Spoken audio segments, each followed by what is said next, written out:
What's up, Space Cadets? This is the Next Gen Revolution Podcast. And welcome to the motherfucking future. That was perfect said.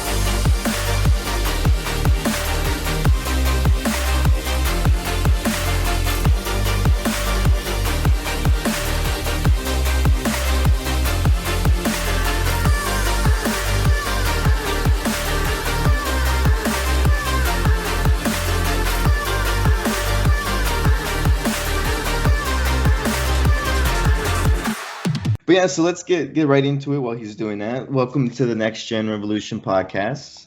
Awesome. Excited to be here. Where are you guys located? So I'm located in Los Angeles, and then they were located in Jacksonville, Florida. Cool. Yeah. And then, so you are CEO and founder of Hint Water, which was founded in 2005, right?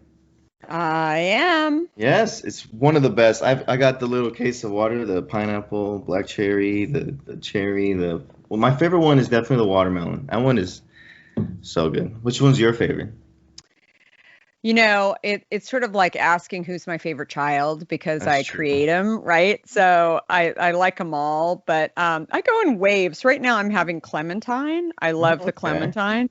Yeah, it's super good. But I drink them all. I mean, you know, I'll go into, it's funny, I would say just maybe it's the color, but cherry, I always grab it because it's red. I don't know, from the refrigerator, like I'll see it you're like, "Oh, I first. want-" Yeah, and but I really like I like them all. I mean, and then we do these smash ups. We'll we'll have like a little bit of extract left, and so then we'll just we'll do a few thousand cases. We'll throw the blueberry together with the lemon, and Oh, really? and yeah, Okay. and we only sell those generally, although we've been getting special requests from stores. We only sell those on our website at drinkhint.com.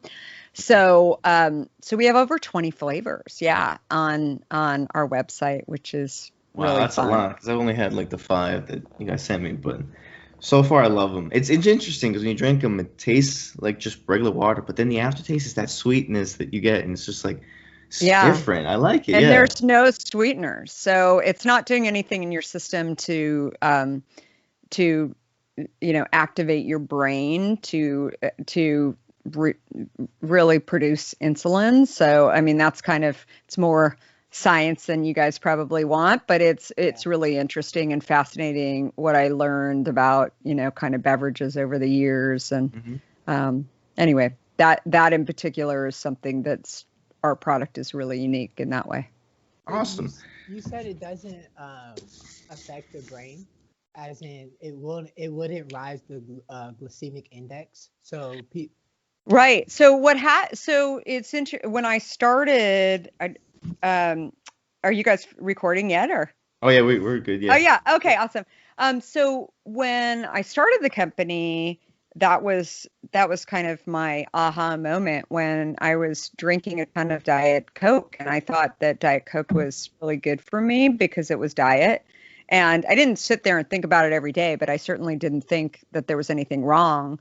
And I had gained a bunch of weight. I had kids and had gained weight with all of my pregnancies, and I couldn't lose the weight. And then I developed terrible adult acne, which I didn't even have as a teenager. And I kept thinking it was like some kind of makeup or products I was using on my skin, and, couldn't really figure it out. And then my energy levels had gone down, and I had just left my job. I was at AOL. I had been there for 7 years and was, in a crazy, role as vice president of e-commerce and shopping partnerships, was traveling like a nut, and finally just decided to take a couple of years off. So only saying that because I didn't really have an excuse for being so tired, right? Like I was taking time. I had 3 young kids, but I mean, I had help. I was kind of like, what's wrong with me finally? And that's when I went to a bunch of different doctors and tried to kind of get to the bottom of it, and then decided, after sort of challenging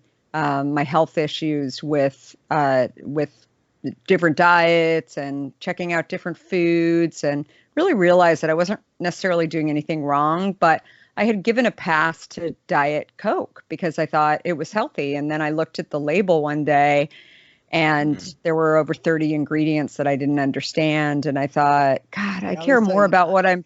putting in my car than I do my own body. This is Right. nuts.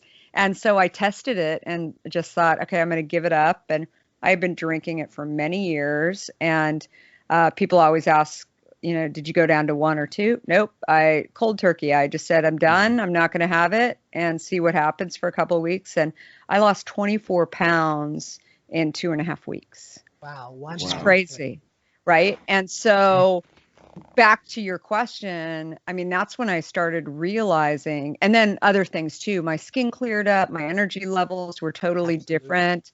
And that's when I really looked at kind of what, my body had been through. And again, not ever hearing about this. I was in tech. I wasn't I wasn't a nutritionist. I took basic science in school, but I had never really paid attention. Insulin was something that a couple of my friends who had type 1 diabetes had, but this was at a time when type 2 diabetes was just kind of starting to come into play, but I didn't really know anybody who had it. It was like 2% of the population 15 years ago had it. Now 45% of the population has type 2 diabetes or pre-diabetes. And so type 1 you're born with, type 2 you develop. And Yeah. that's the definition that the consumer hears.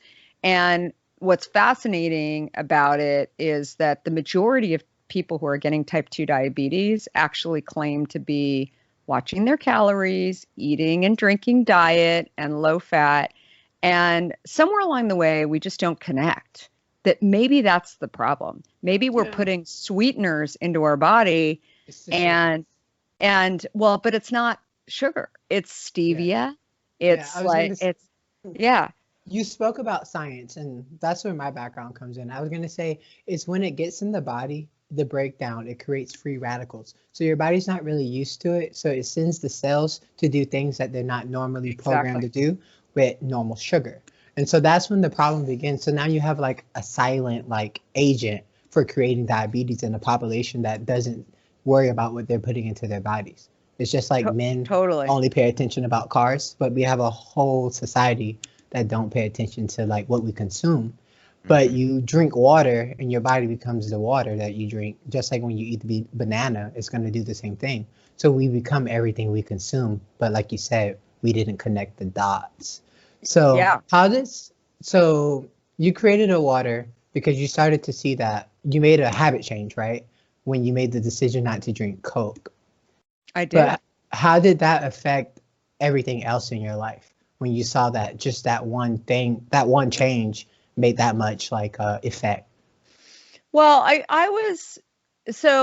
had taken a couple of years off after leaving tech, and I think back on it now, and I just wrote a book and talk a lot about it in the building of Hint as well, that I was getting approached by a number of tech companies in Silicon Valley because I had built something, with my team pretty great at AOL. And obviously there were lots of companies in Silicon Valley, and all my friends were kind of living in that world as well. But I think for me, I just felt that I had kind of been pigeonholed into being a tech executive, and I didn't hate being a tech executive. I actually enjoyed it, but I thought, if I only have one life and one journey, is that what I am? Like, I sort of fell into being in tech and I enjoyed it, but I thought, is that all I want to do?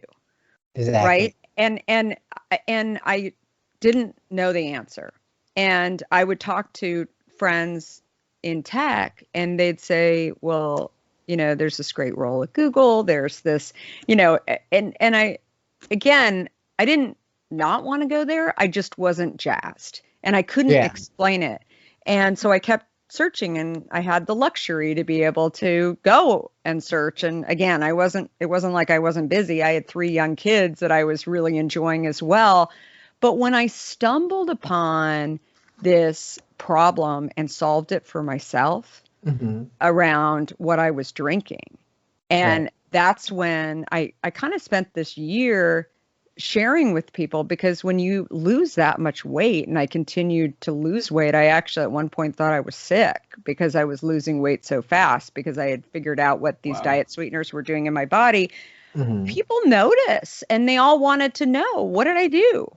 And, or was I eating anymore? I mean, it was like my body was trying to adjust to, this whole new world. They wanted to know if I was running marathons. I'm like, no, not really. I have always exercised, but not really. And so that was when I just kept thinking how this had changed my life so much, and also just made me much more aware of what I was putting in my body and what I was going to put into my kids and my family's body. But then in addition, I thought how unfair it is for most consumers to live in this world that there is so much control over what we put into our body and what we're sold in stores. Yeah.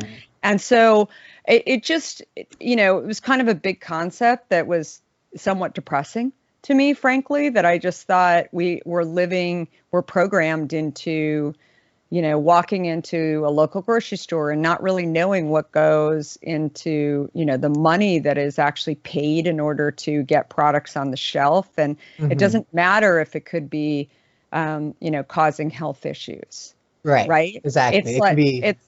It's perception, and the more gas is thrown on these products with celebrities and athletes, and I really, right? Like I started just going down this lane in my head. Again, I didn't have a business that I was looking after, so I probably had too much time on my hands, but I just thought, like, that's just wrong on a lot of levels. And I thought it was terrible. And yet people were spending lots of money on diets and shopping at fancy stores like Whole Foods. And I thought, people are willing to spend money to get healthy too. And yet there's just so much healthy perception out there versus healthy reality. And it's just disturbing. And so that's when I had been throwing slices of fruit in my water, just, again, not even thinking that I was going to become an entrepreneur, but just to sort of get rid of the boredom around plain water. I grew up in Scottsdale, and I should have been drinking a lot more water than I was, but I didn't. And that's when I just had this idea one day of just slicing up fruit that was sitting on my counter and throw it in the glass. And I'm like, this is really all I need. I didn't even calculate if there was a calorie in there, right? People always say, well, I mean, were you trying to make a 0-calorie drink? No, I just wanted it for taste. I wanted just to be able to drink water. And then people started asking me, oh, where did you get that pomegranate water? Because I would put it into like a huge cup and I'd walk around. And I would always have different fruit in my water. And friends would ask me where I got it. Cool. And I, at some point, I think I was concerned about my friends because I just thought, why are they always asking me what's in my water? I mean, isn't it obvious there's like ice and water and fruit? And, it just, I don't know, like I just started laughing about it. And then I thought, gosh, I guess it is pretty unique. And I went to my local store, Whole Foods, that had just opened in San Francisco, and tried to find this product, and everything had either sugar or, at that time, NutraSweet and Splenda were kind of the diet sweetener of the day. And that's when I thought, okay, well, I'm trying to figure out what I'm going to do in tech. Why don't I try and get a product on the shelf at Whole Foods? It'd just be fun, just to see if I could. And that's when I said, I'm going to write a little mini business plan, and I'm just going to do it again because I was curious. But I also, I don't know, have you ever done something that you thought, probably 99% likely that this doesn't work out, but I don't know, I'm going to go try it, just because it'll be kind of fun.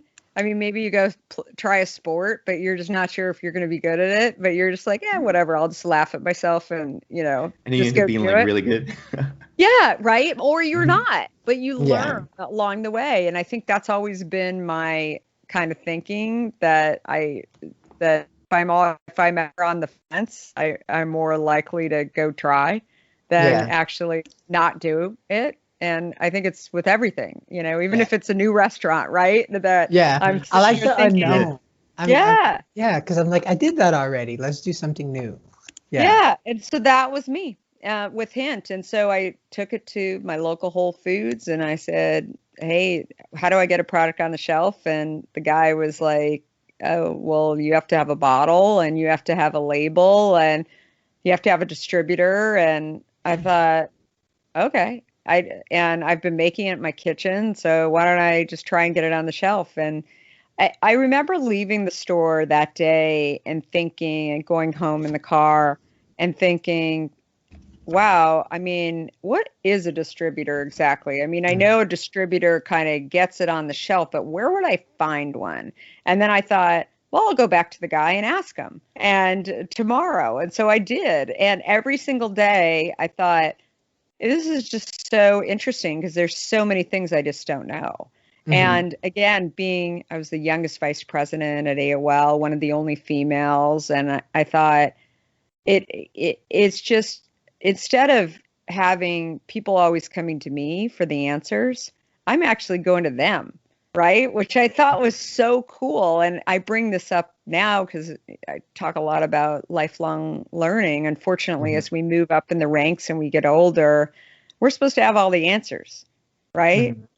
Except maybe in technology. Maybe you're not supposed to have the answers. But you know what I mean? Like it's like you're working in a company and you keep getting promoted and you get into this higher level. Your job eventually, maybe you don't get to be CEO. Maybe you're sitting at a VP. You got all these people underneath you and you're approving, you're telling them what to do, but your job isn't to learn. Yeah. You're not expanding anymore. You're just like, it's kind of like you plateaued. You're not going. And I think that's where I was, but I couldn't articulate it, that I wanted to learn. I wanted to go back and be a student. And people said, oh, you're going to go get your MBA? I'm like, no, I don't know. I mean, I don't know what I mean by it. I just know that I want to go learn. And I think for me, jumping into the beverage industry, and again, it wasn't clear to me until many years later that that's what was so intriguing to me, that I didn't know what I didn't know.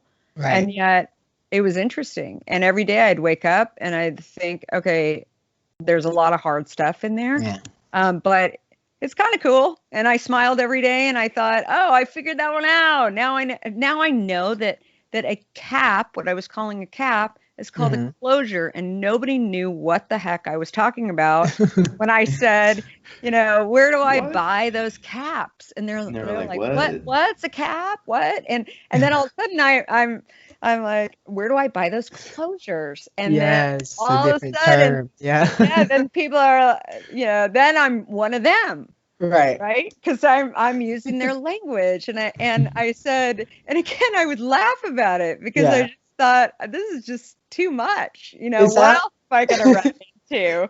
And I would tell my tech friends at Google and they'd say, that's so funny.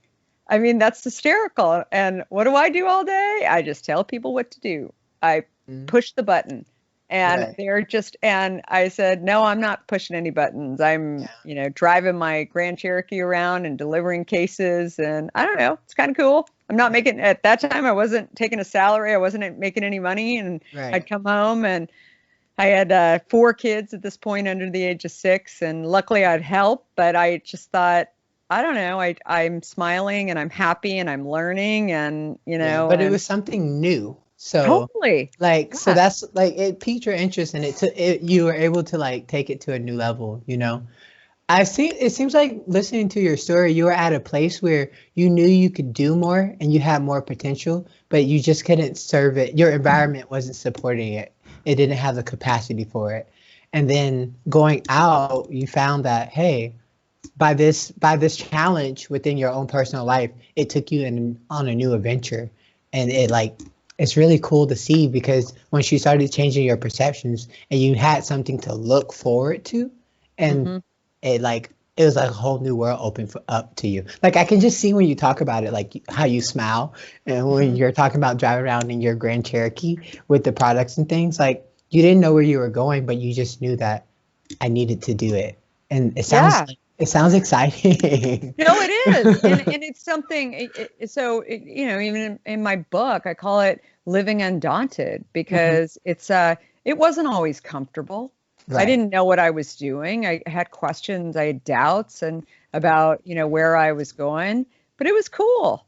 And Right. some days were really hard. And when I get a call from the school nurse that said that one broke their arm and then another one had strep throat, I'm like, I'm out for the day. Right? Like right? And it was Yeah. just I start again tomorrow.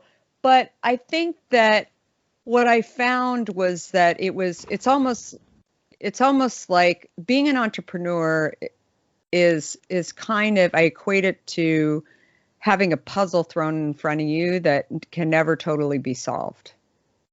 Right? So it just never ends. It just keeps adding new pieces add on. And some days, right, you are just like, oh, that's where the pieces were. And then other days you find out that your dog ate a piece, right? And it's just not going to happen. And so you got to go around it and you got to figure it out and come back to it. But that's the story. And or it's back ordered and you need to wait for 2 weeks and you got to figure out how to move around this. And so I think that was the thing too, that I had worked at my first job I had worked in New York for kind of a larger, they didn't call it this back then, but sort of a later stage startup at CNN back in the early 90s when, Ted Turner was still running around the office and screaming. And I had started my career at Time, which was much more buttoned up and everybody wore fancy clothes to work every single day. And then when I got to CNN, it was, Ted's cowboy boots and screaming all the time. And I was, I realized that I learned a lot about culture, right? And about sort of how people work and how people learn. And then I moved out to Silicon Valley, got engaged and moved out with my husband, and he was in technology. He was a brand new attorney going into technology law. So everybody said, go west. We were in New York and he said, go west to San Francisco. And I remember coming out and I had been reading about this guy, Steve Jobs, and his, you have to remember that in the early 90s, I mean, he didn't look so bright and shiny, right? Like he was he was a bit tarnished. But I said, yeah, but he did this really cool computer that actually made these stupid mainframe computers actually usable. And design wise, I thought they were super cool. And anyway, I knew his company was somewhere in the Bay Area. And I had read about this little startup that was a spin out of Apple. And I thought, well, it's pretty close.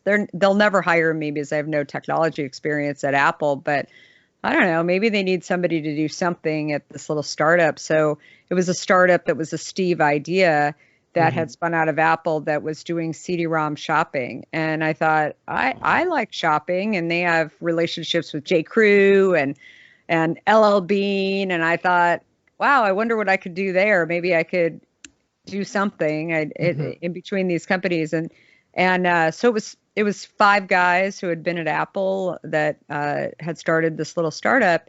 And I mean, I remember when I just cold called them and said, hey, I just moved from New York. And they were so intrigued by the fact that I work for CNN and that CNN was, not what it is today. It was just a much smaller company, but it was kind of taken on the big networks and it was doing 24-hour news and it was pretty progressive. And it's like Zoom today. Yeah, it is in many ways. And so people were like, oh, that's so cool. It didn't even matter if I swept floors there, which I didn't, but it was, they just loved the brand and they just wanted me to come in and have coffee with them. And all of a sudden they give me this offer to run business development for them. And my job was to go out and interface with, all these different retailers and catalogers. And I loved it because the theory of ideas can come from anywhere was kind of really introduced to me there, where there were, again, 5 guys that had all different experience and all different education levels, but it was really about, you had to participate. I mean, frankly, it's a lot of what I see going on in schools today, where you can't just sit there in class and be lectured to, right? You Right. have to No, participate. it doesn't work. Yeah, it doesn't work at all. And that's the same thing with Yeah. what I saw in my first real startup was that it was just pulling.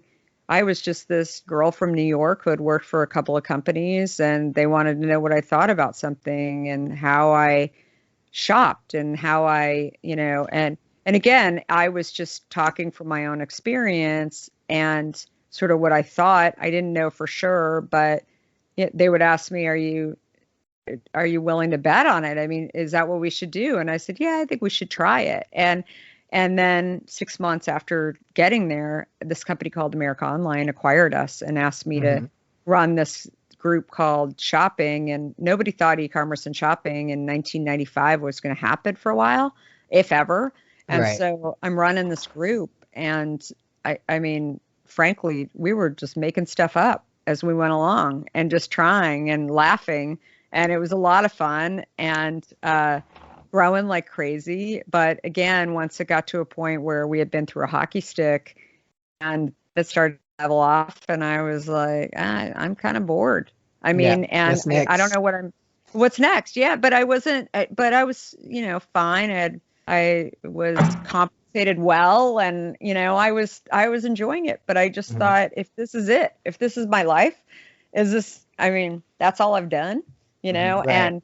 and anyway. But the main reason I'm sharing this though too is that I think it was amazing training, having worked for entrepreneurial environments of all different sizes. And Right. I always share with people something that I think is really important when oftentimes people think any job that they've had is a waste of time. And I'm always No. the first person to say, no, you learn something about yourself. Yes. Right? You really Like that- do. Yeah, it's like Right? the Steve You really Jobs do. quote when he's like, "You can't connect the dots looking forward. You can only connect the dots looking backwards." So You all really those can. jobs and places that you worked at helped you learn what you needed to do for him. Right. Yeah. I have a term that I always say, like when I'm having conversations with KB, I tell him like, bro, everything's useful, because it really It is. It's just all about your angle of how you're looking at it, your perception. So if you shift your perspective, you might shift when you shift how you see it, you might get another idea, and then you might change your whole situation. Yeah. So, No, it's really so cool. true. And then and it's also, I think, knowing that if you look back on things too, all of maybe the worst cases, the challenges or the failures that you had, but they also give you strategy to move forward. Yeah. So even, I would say that one thing that many people commented on as we were heading into the pandemic, I was very calm in March, maybe, too calm for people, because I just Me said, too. listen, this is what's happening, and I'm sheltering in place, and I'm, doing what I'm doing. But the first thing that I said, having weathered other storms, including for Hint 2008, 2009, was I'm going to go raise money. And I remember even my CFO saying to me, you can't raise money right now. And I said, why? And he said, because no one's going to meet with you. It's all on Zoom. I said, no, we need to raise money because I want enough money in the bank for the next 2 years, because I don't want to, I mean, if there's a downturn, I have a decent amount of money to get through, but I want to raise money. And and then I also said to our team of 200 people too, I said, I have a choice. I either furlough some of you with offices closing, and our office, we call it corporate food service, was going away. I said, or we reallocate you to basically go into stores and merchandise, which is, I mean, we're all essential workers. We're a water company that is deemed essential. And so while a lot of people were told to go shelter in place, essential workers were working. So, I mean, I've been working through the entire thing and giving people, I took on a route in Marin County where I live, just, helping with strategy and what time I would go into not just stocking shelves, but also, telling my team early on that, I'm going in before 7 o'clock in the morning because there's no people, right? Yeah. In the stores. And so I just cruise in there super fast and I go and talk to the manager and I'm like, hey, can I get in here before the doors open? And they're like, sure, that's Right. fine. And I feel Wow. better and safer. And so I told my team, I'm like, just get up early, go do it, or get in late, go ask them if you can come at 9 after stores close. And Yeah. so again, I just think there's just a lot, that I've learned along the way. And by the way, we did raise money through Zoom in April, and it can be done. But I think having weathered can. other hard storms, I think that you use all those hard times for, as Steve Jobs said, for forward, to try and figure out what to do better. The challenge is basically- it polishes you. Like it's like sandpaper. So I've always thought of it like when all this is happening, I was like, it's just gonna give us another opportunity as society to see what we're capable of, because we as a whole, as a society, have weathered many storms, and so it's just showing us too, like if we want to go forward, there will be things we have to change. And so I feel like this whole thing calls you on the carpet to say, are you willing to go forward and change? Are you willing to not be as rough as you are before and be a little more polished, to learn from what you thought you knew and to go forward? And I feel like that's just where we are. And that example of you saying it made you go in another direction and you were still able to raise money is like brilliant, You did something different. But if you didn't have that challenge, you may have not ever done that. Yeah. You were basically undaunted.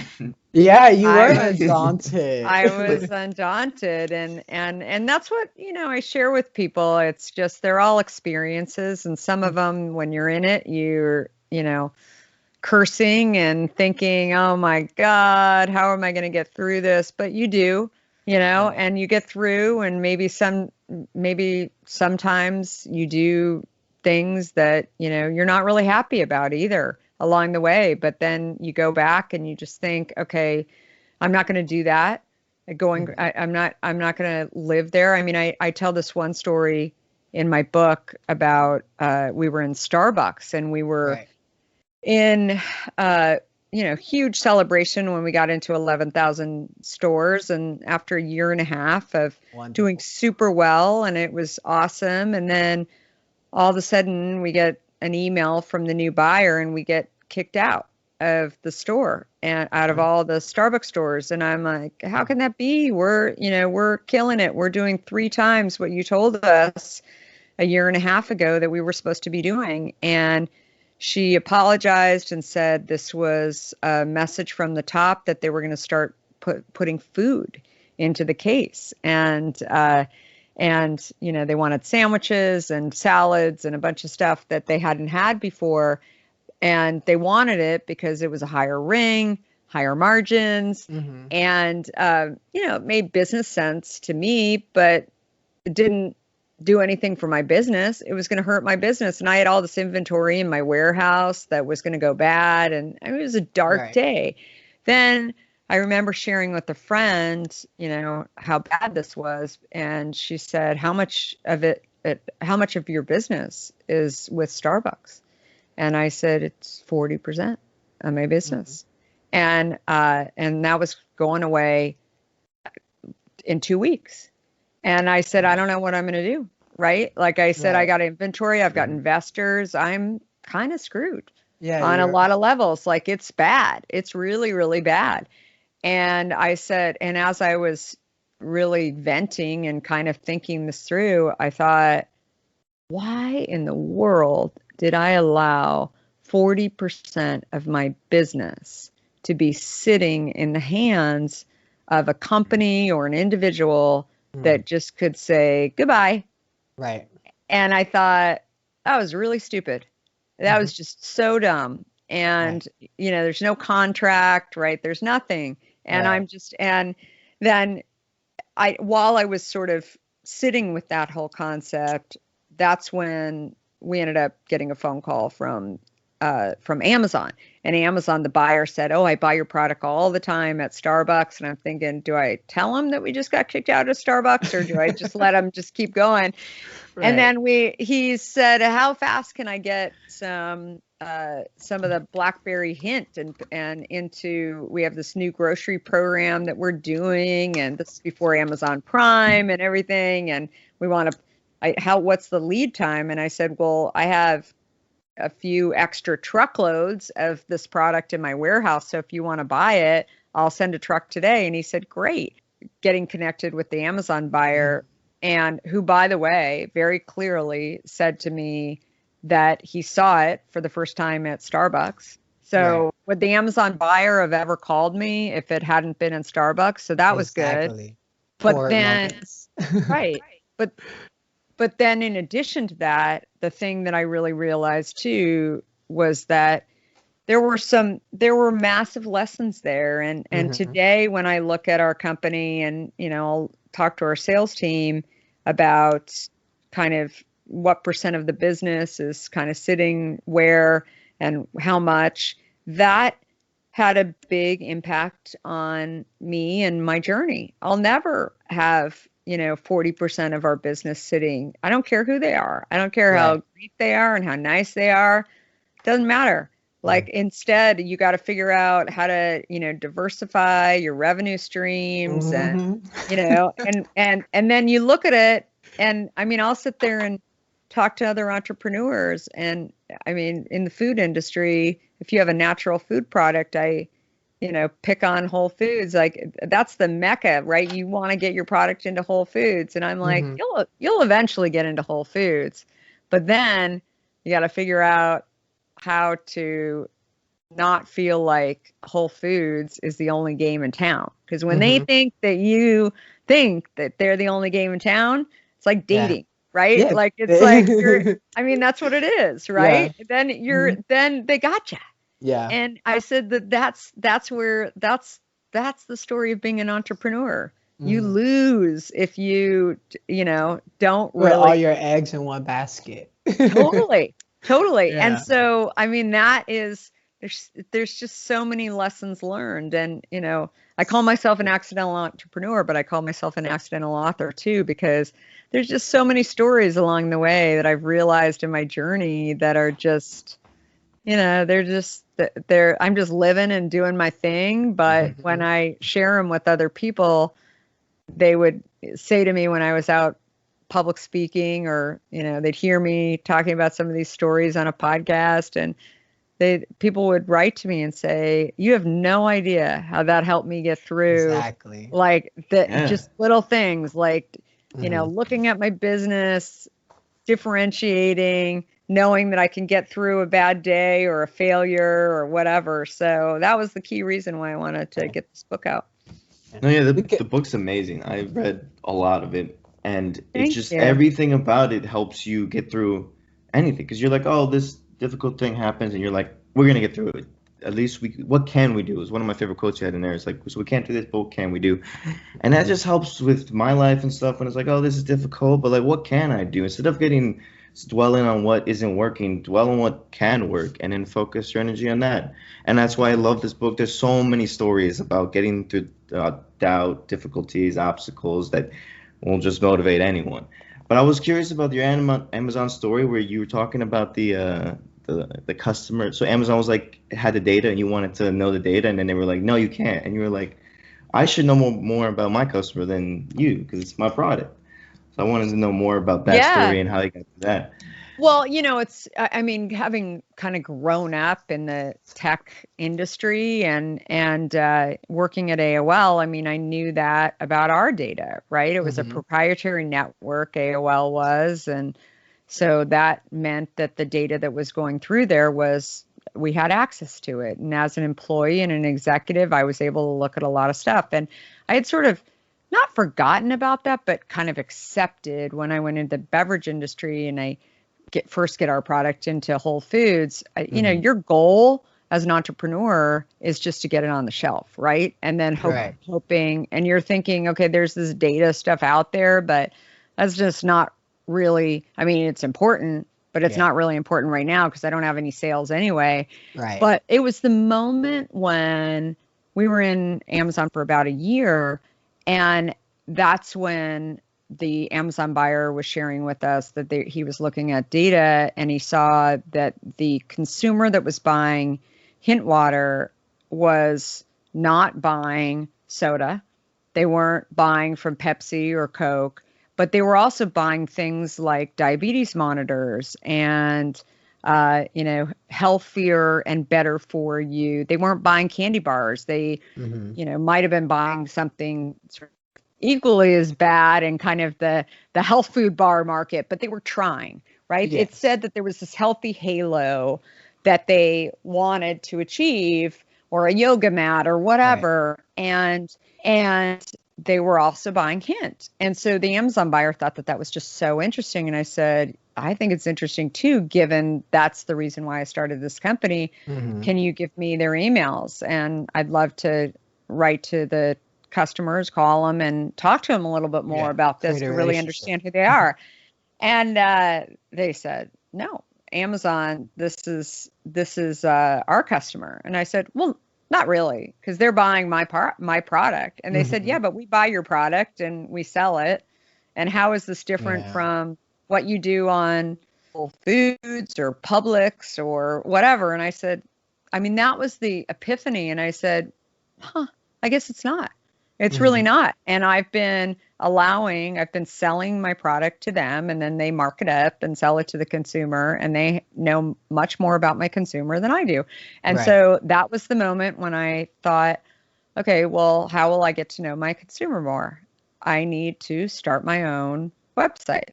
And that's when 7 years ago, I launched drinkhint.com, and it seems like real easy, right? That it's just, we're just selling product to the consumer. But what I realized early on was that the food and beverage industry, they don't do that, right? Because they have huge relationships with retailers, and it's just not what they do. And today you can find a lot of those products through Amazon, but it's the same. It's where we were 7 years ago. They don't have the data, and it's what I share with food and beverage companies. Amazon's great. They'll sell your product, but there's no customer loyalty, and so eventually they might find another product. It's not based on the product. It's based on, that it's easier to get, but not so much the fact that you can go for, when you move forward in life, it's like, oh, I love this, but you're not going to love it always unless it becomes like you become loyal to it.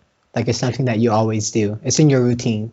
Yeah, we still sell on Amazon, and we love it, but it's they have a lot of loyal people who go on and, they sign up for Subscribe and Save, and then they continue to get it. But that doesn't help. For us, it was always about being able to figure out who this consumer is and how do we help them get healthier. And even, to this day, we sell in Costco and Target and Amazon. You can get our product anywhere. And consumers have said to us, oh, well, they're cheaper on these platforms. And my response has always been the same thing. You should buy it there. And that it's just, it's about margins, and it's about what they are willing to sell the product for and what margin they're operating off of. And we sell our product to everybody at the same price, and they mark it up, and that's the way retail works. And so, that is how it works. And on our website, we sell it, and, we act as the retailer, and we're not always the cheapest, but what we do promise our consumer is that everything we do is on drinkhint.com, including, we have over 26 flavors. We have sunscreen now, and deodorant and hand sanitizers and some other things that we create. So there's more, right? There's more selection. But again, people will say, oh, is it newer product that's on your website? Nope.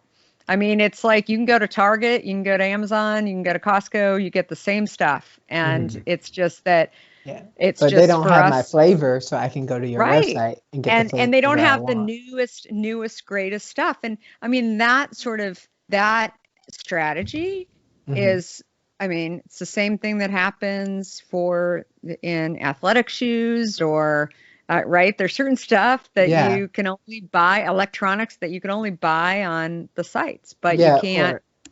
Yeah, Right. but we also know that there's consumers that maybe they buy it on the site, but they happen to have to go to Costco to go get other stuff, and they'll see our product and they'll buy it there too, and that's great. I want those retailers to be successful. I Right. just I just do what I do, and but again, that sort of theory I think for us has been it's different. It's different than how the food and beverage industry has thought about it and the value of data. But growing up outside of the industry in tech, in data, that really has always been my kind of training, although I didn't know it back then, but that's what I'm doing today. Yes, life has a clever way of teaching us that. Totally. I'm I curious Go ahead, Katie. about the writing process of the book. Like, when did you decide to write it, and then how did you write it? Was it like an hour a day of writing, or was it just like a long project that you did in like a couple weeks? So it was a journal, and it starting about 4 years ago, and I was just doing a ton of traveling, and so I just started typing away on the airplanes and thinking about different stories that I had shared with people, and also I was doing a ton of public speaking, and people would ask me certain questions. I mean, the sort of top line, I remember thinking early on that there was this theory that I was this, risk taker, and that I was so brave and I had no failures and everything was easy. And I would sort of chuckle sitting up on stage when, I don't know, just depending on the day, I would think that it was just, I guess the perception was that I was, superwoman or something, that it just was poof, it just happened. And I've Right. always said that, oftentimes people kind of highlight entrepreneurs as these unicorns or failures, right? And I've always thought the step in between, how they, you know, how they figured out the puzzle and Yeah. what did they do wrong? Did a pandemic get thrown into the mix, and Exactly. how did they manage? I thought that is where the true story lies, is in Yes. between. And so those were some of the stories that I would use in response when people would say things like, how did you become so brave, to be able to start a company and go up against these, multi-billion-dollar soda companies. And, I would say things like, and I would think about this while I was journaling. I would think about sometimes if you think about the, too far out, you'll never start. Right. Yeah. Right. And I would just think about things like that and think that's how I would think about it. And I would take little steps, and people say, do you have big to-do lists? Or I'd say, no, actually, because I know that if I create big to-do lists, I won't get most of those things done. And I feel like a failure when that I can't really achieve much. So I actually just learned do a that couple too. things. Yeah. You I have have three easy things. wins. Yeah, Right. I write Easy them. wins, and then, I write yeah. 3 things a day on the paper to get done each Yeah. day, and just And keep that's it. going. And that's it. But it's little things like that. And again, I generally wouldn't even prep for these because I just knew my story. And the more that I would start answering a lot of these questions, I really understood, and I understood it even more so. Just the feedback from the book has just been, wow, this is really helping me in some way. And again, I'm not even trying, right? Yeah. I sit there and talk about just the story. A person who I used to work with many, many years ago reached out to me, and I had a call with him yesterday and talking about his business. And, it's so interesting because, again, somebody who had really been kind of at the top of his game and big job title, and suddenly you see his fears and insecurity, right? About where he's at in the journey, and talking to me about all these VCs that he's having meetings with, and and they're saying no, and it's really tough, and this and that. And I said, well, why are you raising money through a VC? Like, how much money do you need to do this? And I mean, you're not raising that much money. I mean, it may be that they're not going to tell you it's too little money. Instead, they might. But how many companies have they funded that have been that small, like that small of a raise? Maybe that's what the problem is. But they're not going to actually tell you, dude, like, this is too small of a raise or too little of an idea. They're just going to, if you're willing to come in and do a Zoom call with them, they'll sit there and listen and whatever. You have no time on your hands because you're doing everything, but that's what's happening. And you said to me afterwards, gosh, you just gave me so much clarity. And he's thinking the industry that he's in is in the music business. And he said, all these music people they're all telling me that it's a bad idea and this and this. And I said, okay, well, maybe they're tainted in some way. Maybe they think, maybe they're just, I don't know, go try people who aren't in the music industry. Maybe they'll get it. Fresh perspective, yeah. Right. And I said, maybe you need a couple of wins in order to get yourself kind of going. And anyway, so I think sometimes you just need those little nuggets to know that you can go further. You just said something very powerful too. It's the little wins. I think we wait too long to get to the big win that we forget to celebrate that, hey, that's a milestone. Like, celebrate yourself, And when we don't do that, we forget about our own self-care, which is what I like to focus on a lot. And when people look at your story, they actually see themselves in them, and they're able to like get a new perspective. And you have been giving people like new like outlooks, and it's very powerful and it's very beautiful. I'm excited to actually take time to read the book. I haven't been able to yet. It's on my like Kindle thingy. Awesome. But I'm gonna get there. I love it because even like just hearing Undaunted, it gives you like that power. Like, it's like, I feel fear, but I have to have courage anyways. Undaunted. Yeah. And I mean, just imagine, as I was sharing with somebody earlier today, just imagine when you feel stuck, just waking up and doing something that makes you feel a little uncomfortable today. Maybe you're used to, every morning you're making coffee. Maybe you make tea, right? And start to, right? Being comfortable. Yeah. Yep. And it's an easy way to do it. Yeah. Right. And you just sit there. Maybe you're, every day you, I don't know, turn on TV. Then all of a sudden, don't turn on the TV anymore and just start reading. And how many times have you done something like that where you sort of changed the course a little bit and you realize, I actually like doing those things. I like tea. I like reading, right? And or how many times have you sat there and had a thought, well, I can't do this because I don't have any experience, or I don't know how to write a business plan, or whatever. Yeah. I mean, that inner talk. The inner talk and all the walls that you create that are yours to break, right? Exactly. No one's going to break them. I'm not going to break your walls for you, but I can tell you that you got might walls. Break me for trying. Right. And you got walls, and and that's what I say to people all the time too. It's just, you've got to figure it out for yourself, whether or not you want to do it. If you want to be an entrepreneur, I'm the first person to say there's way easier ways to make money. There just are. And you just got to get out of the psychological locks, Yeah, but also that's what I said, maybe you don't have enough confidence. You say, I don't want to be an entrepreneur because it's too hard, or or whatever. I'm like, then don't. Don't do exactly. it. Exactly. Right? Cool. But those excuses was because you are actually scared or you have fear. Sometimes those excuses come from that. Like, you actually really want to do it, but you're going to talk yourself out of it because it's scared. The task is hard. It's a daunting task. Well, I think it's fear, but it's also maybe you just don't care about it enough, and that's cool too, right? I think that's so much, right? I think that it's so much just knowing who you are, and that is what I'm saying in the process of and also maybe you don't know what your purpose is right now, and that's cool too.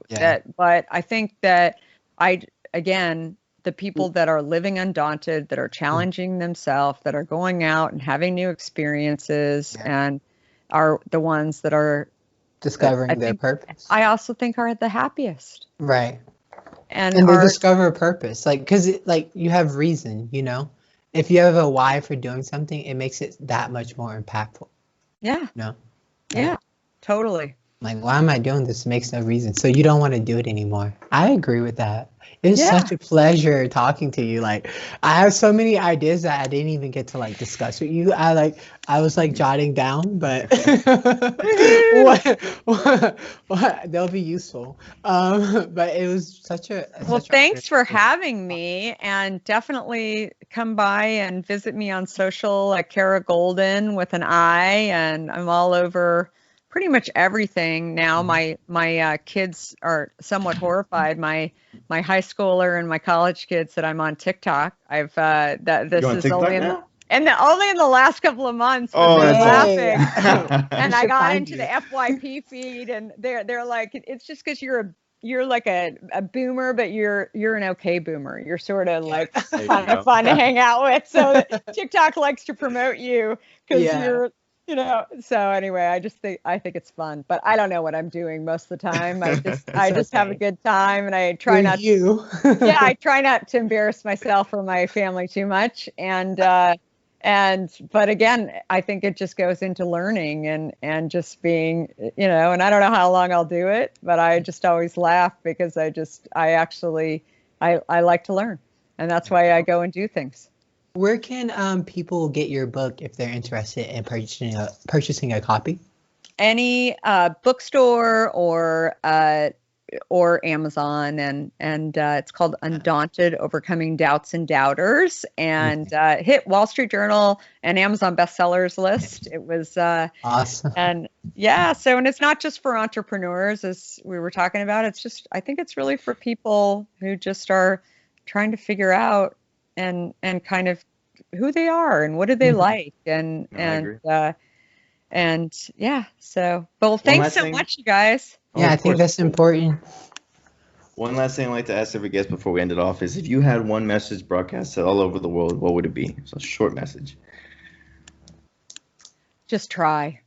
Just go try, right? It's you don't get penalized for trying.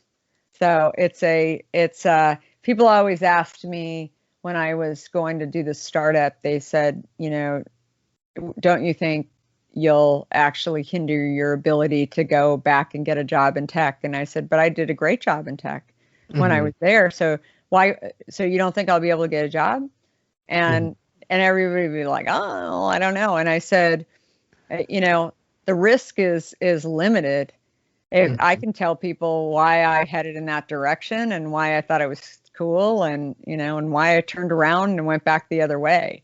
And I'm very clear about it. But again, if you don't go out and try, I think that